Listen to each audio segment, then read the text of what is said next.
Marvel Studios a promis pas mal de caméos pour la série She-Hulk. Nous allons donc voir ensemble les caméos dites officiels, ce que Marvel ont dévoilé dans les trailers ou dans de multiples interviews, et nous irons ensuite dans le côté moins officiel avec de grosses rumeurs pour certains personnages, et pour d'autres seulement des personnages que moi j'aurais aimé et que j'aimerais voir dans la série She-Hulk. Directement, si tu n'es pas encore abonné à la chaîne YouTube, eh bien n'hésite pas à t'abonner, et si jamais la vidéo te plaît à la fin, n'oublie pas de mettre le petit pouce bleu qui fait extrêmement plaisir. En commentaire, mets-moi toi les caméos que tu souhaiterais avoir de certains personnages, et donc on est parti directement pour parler de tous les caméos possibles dans la série She-Hulk. Bon, comme j'ai déjà dit, on va donc commencer par le côté officiel avec certains personnages qui ont été dévoilés dans les trailers. On a donc le premier, Wong. Wong, c'est assez cool de le retrouver, et c'est sûr qu'il sera dans la série parce que c'est lui qui peut apporter pas mal de choses. On en reviendra dans le côté un petit peu théorie rumeur non officielle. Wong, déjà ce qu'on sait, c'est qu'il va apporter un autre personnage avec un autre caméo qui sera présent, ce sera l'Abomination. L'Abomination qu'on avait retrouvé justement dans Shang-Chi. Les deux étaient un petit peu liés. Wong est de sorte de protecteur de l'Abomination, en tout cas c'est un petit peu comme ça qu'on le voit dans le film. Les deux vont de pair. L'Abomination, qui est de base un ennemi et bien de Hulk, va peut-être potentiellement devenir un ennemi aussi de la cousine de Banner, et bien Jennifer Walters. Maintenant, à voir comment ça va être exploité. Est-ce que l'Abomination sera plus là en tant qu'anti-héros, en tant que méchant? On sait pas vraiment. Pour le moment, on a eu que l'épisode 1, donc pas grand chose à se mettre sous la dent. Mais en vrai, on va peut-être avoir des petites infos dans l'épisode 2. Peut-être que l'épisode 2 sera potentiellement l'arrivée de l'Abomination dans la série She-Hulk. Autre personnage justement que vous ne connaissez peut-être pas, et d'ailleurs il y aura peut-être une vidéo dédiée qui arrivera sur le personnage dans quelques jours, dans quelques temps, tout dépendra de son apparition dans la série.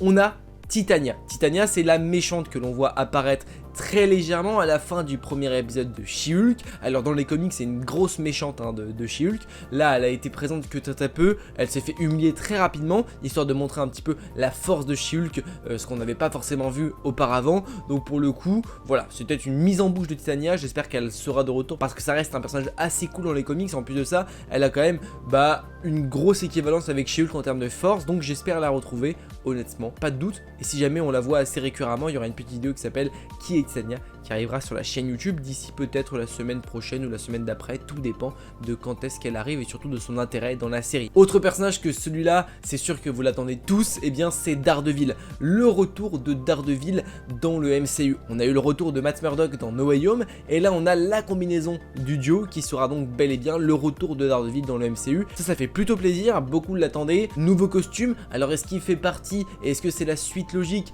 à notre Daredevil Netflix Marvel? Pour le moment on n'a pas vraiment d'infos là-dessus, on va attendre un petit peu, je pense qu'on devrait avoir des infos d'ici peu, mais en vrai de vrai, pour le moment, Daredevil, tout le monde l'attend, c'est trop cool, et qui dit Daredevil, dit aussi d'autres personnages qui pourraient être amenés, on en parlera juste après dans la partie rumeur théorie, mais Daredevil, c'est vraiment cool, ça rajoute ce côté de personnage rural, celui qu'on attendait beaucoup, tout le monde attendait Daredevil, parce que Charlie Cox a fait un travail monstrueux dans le rôle de Daredevil. Comme on parle de Daredevil, on va donc passer maintenant du côté théorie rumeur, avec mes envies et les rumeurs aussi qui existent, en parlant bien de tous les personnages, un petit peu le casting de Daredevil qui pourrait être de retour, avec notamment Foggy Nelson, le célèbre acolyte de Matt Murdock, qui pourrait totalement faire son retour. On pourrait avoir justement ce duo Matt Murdock-Foggy Nelson qui pourrait avoir une affaire à gérer un petit peu à la même manière que She-Hulk. Finalement, ce serait la reconstruction du duo, pourrait peut-être s'affronter dans un duel juridique avec Matt et Foggy, parce qu'on a vu que Matt et Foggy défendaient l'indéfendable, tout comme Jennifer Walters par exemple, on va la voir défendre l'Abomination au sein d'un tribunal. Peut-être que Foggy et Matt défendront eux une des victimes de l'Abomination. Et bien sûr, toujours dans le même univers que Daredevil, on pourrait avoir un petit caméo de la part du Caïd. C'est l'un des gros méchants de chez Marvel. Si on a Daredevil, Matt Murdock et si on a le Caïd, finalement on peut teaser carrément une des prochaines séries qui arrivera sur Disney+, l'une des prochaines d'ailleurs, après Secret Invasion, Echo. Toujours un petit peu dans la même branche que Daredevil, ou en tout cas des séries Netflix, j'avais envie de vous parler de Jessica Jones. Jessica Jones, elle a eu le droit à sa propre série sur Netflix, elle fait partie des Defenders. Alors c'est l'une des séries Marvel en tout cas les plus appréciées dans celles qu'il y avait après Daredevil et après le Punisher. J'ai beaucoup aimé et je serais plutôt content de la retrouver. En termes de cohérence, elle collerait totalement. Que le travail de Jessica Jones à la base, c'est justement de faire des enquêtes. C'est l'une des meilleures enquêtrices de l'univers Marvel. Elle pourrait totalement avoir sa place dans une défense d'enquête. Elle pourrait défendre, en tout cas apporter des preuves à des potentiels client de Jennifer Walters pour l'aider dans un potentiel jugement. Et honnêtement, moi ça me plairait plutôt bien, on pourrait avoir justement ce côté très enquêtrice, mais on pourrait avoir aussi besoin de ce côté un petit peu plus héroïne avec des combats ou des choses comme ça, une sorte de girl power, ça pourrait être plutôt cool. Et retrouver Jessica Jones, moi ça me plairait plutôt pas mal, surtout quand on sait que si jamais ce sont les personnages de Netflix qui reviennent, et bien Jessica Jones et Daredevil ont déjà un petit lien, ils se connaissent déjà assez, du coup ce serait plutôt cool d'avoir une sorte de clin d'œil aux anciennes saisons, anciennes séries Marvel Netflix. Pour Jessica Jones, pour le coup, il y a carrément une des réalisatrices de She-Hulk qui a parlé, c'est Kate Kiro, qui aurait annoncé avoir très envie de mettre Jessica Jones dans cette série. Donc maintenant,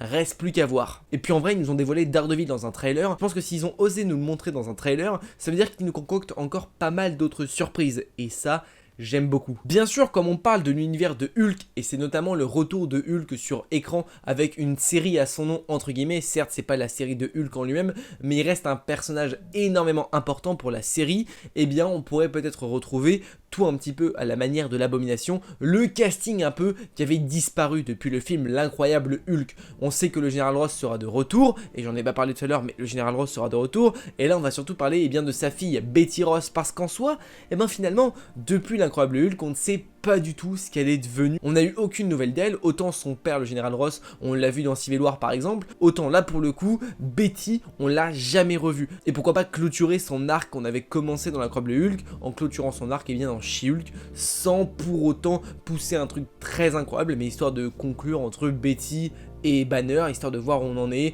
pourquoi elle a disparu, qu'elle est devenue, etc. Peut-être que ça peut teaser quelqu'un de plutôt bien, pourquoi pas une adaptation de Betty Ross en Red Hulk. C'est vrai que l'acteur qui incarne bien Red Hulk et Général Ross est décédé, il n'y aura pas de recast, mais avoir sa fille en tant que Red Hulk, en vrai ça pourrait être une adaptation assez rigolote et surtout qui pourrait coller à ce côté de malheureusement l'acteur est décédé, il faut donc trouver une manière de si on veut Red Hulk ou non. En tous les cas, je pense que s'il y a beaucoup de caméos, je ne suis pas sûr que la plupart des caméos soient des gros caméos, sauf pour certains où ils vont avoir un réel intérêt dans la série, comme par exemple Daredevil, l'Abomination ou Wong. Le reste c'est plus des petits clins d'œil, il faut pas non plus oublier que la série c'est She-Hulk et faut pas trop voler la vedette non plus. Captain America de Sam Wilson. Alors peut-être que certains le savent un petit peu sur la chaîne, ce personnage là c'est mon personnage favori MCU. En vrai de vrai, c'est plus mon côté personnel, il n'existe pas forcément de grosses rumeurs concernant le personnage dans la série. En revanche, il a quand même pas mal de liens qui pourraient le lier à She-Hulk. Captain America, Sam Wilson devient un des nouveaux Avengers. On sait très bien qu'il sera l'un des leaders des futurs Avengers. Banner et Wilson ont déjà fait équipe dans de précédents Avengers, notamment Infinity War ou encore Endgame, donc ce serait plutôt intéressant de les revoir ensemble. Outre ce côté un peu fan que je pourrais avoir sur Sam Wilson, il a tout de même un lien avec She-Hulk dans le sens où il est le Captain America, c'est-à-dire qu'il a une influence sur tout le statut juridique de l'Amérique, et ça c'est plutôt à prendre en compte. Disons que ça c'est l'image qui pourrait coller avec le travail de Jennifer Walters, mais en plus de ça, il pourrait aussi amener ce côté teasing pour l'arrivée de She-Hulk dans les Avengers, en faisant partie justement des nouveaux Avengers. Il pourrait être là en mode je recrute ou en mode hey tiens ça te dirait pas de faire partie des Avengers machin, histoire de convaincre en plus de Hulk d'utiliser ses pouvoirs pour un réel but. She-Hulk n'est pas vraiment apte ou n'a pas vraiment envie de devenir une super héroïne. Sam Wilson pourrait arriver un petit peu de la même manière que Hulk à la convaincre de devenir une Avengers. Maintenant parlons de Valkyrie. Dans Thor Ragnarok, Valkyrie et Banner on les voit, c'est la première fois qu'on voit Valkyrie et c'est un petit peu ici que les deux créent des liens. On voit qu'ils sont devenus super amis dans le film. En vrai, je trouve que cette alchimie là, on pourrait la retrouver. Surtout que à d'autres Pégase, New Asgard n'est pas très loin de l'Amérique ou du Mexique. Tout dépend où on va Banner. Et puis, on n'oublie pas, mais dans l'épisode 1, on a un vaisseau de Sakaar qui fait son apparition sur Terre, voulant attribuer un message à Banner. Et Valkyrie était elle aussi sur Sakaar au moment où elle rencontrait Banner. Peut-être que tout ça ferait lien entre Sakaar, Valkyrie et Banner, et honnêtement, je suis preneur pour le côté théorie. Bon, encore des personnages dans la pure théorie, on pourrait retrouver la chose qui dans les comics a de gros liens avec Jennifer Walters, et aussi, c'est une chose à savoir, She-Hulk dans les comics fait partie des 4 Fantastiques. Ça c'est une manière assez cool, d'incorporer petit à petit les 4 Fantastiques, un membre par un membre, comme on a pu l'avoir avec Reed Richards dans Multiverse of Madness. Bon, celui-là fait lien avec Wong et l'Abomination l'abomination. Je vais parler de Shang-Chi. Shang-Chi aurait totalement sa place en tant que caméo dans la série, parce qu'on voit que Shang-Chi est lié finalement à tous les personnages qui arrivent un petit peu dans She-Hulk. Il a un lien avec l'abomination justement, ou encore Wong et ses anneaux ont l'air d'être restés avec Wong. À voir justement ce qui s'est passé après la scène post-générique de Shang-Chi, si les deux sont restés ensemble, est-ce qu'ils se sont suivis ou quoi, mais il y a une possibilité de voir Shang-Chi à un moment donné ou un autre. Et pour le dernier personnage, j'en ai déjà parlé dans une théorie, d'ailleurs je vous invite à aller la voir, la vidéo, parce qu'elle est plutôt cool,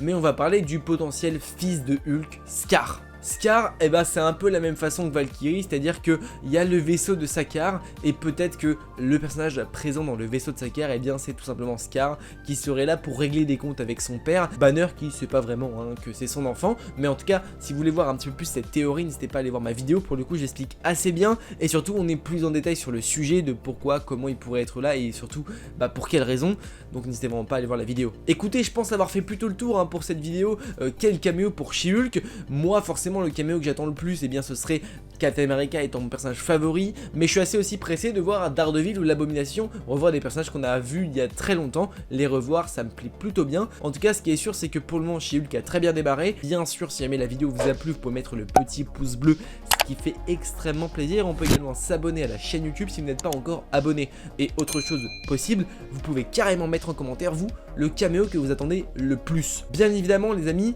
n'oubliez pas, mais de grands pouvoirs impliquent de grandes responsabilités. Je vous fais des bisous. Ciao.